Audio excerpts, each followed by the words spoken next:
ইহুদি কোথার থেকে আগমন, ইহুদি কোথার থেকে আসছে আমরা আজকে জানবো ইনশাআল্লাহ।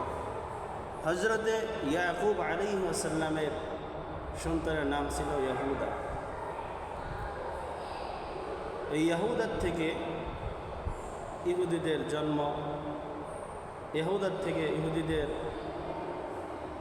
বিস্তার লাভ করেছে, এখান থেকে ইহুদিরা আসছে। মূল হচ্ছে হজরতে ইব্রাহিম আলাইহিস সালাম। হজরতে ইব্রাহিম আলাইহিস সালামের দুইজন স্ত্রী ছিল, তার ভিতরে একজনের নাম হচ্ছে মা হাজরা আলাইহিস সালাম, আর একজনের নাম হচ্ছে মা সারা আলাইহিস সালাম। এই সারা আলাইহিস সালামের সন্তান ছিল হজরতে ইসহাক আলাইহিস সালাম। এই ইসহাক আলাইহিস সালাম থেকে অনেক নবী, লক্ষাধিক নবী রাসূল দুনিয়াতে প্রেরণ করেছে।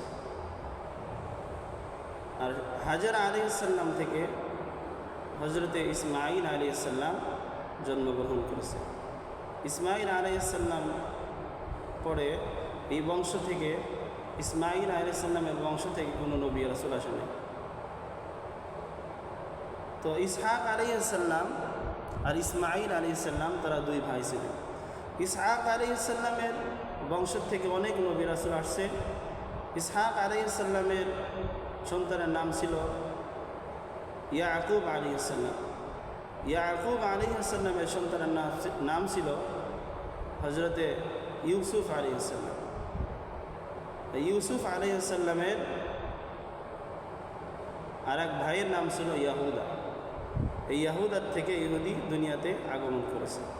ইয়াহুদার থেকে দুনিয়াতে ইহুদিরা জন্মগ্রহণ করেছে।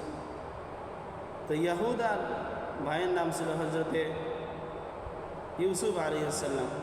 হজরতে ইউসুফ আলাইহিস সালামের পিতার নাম ছিল হজরতে ইয়াকুব আলাইহিস সালাম।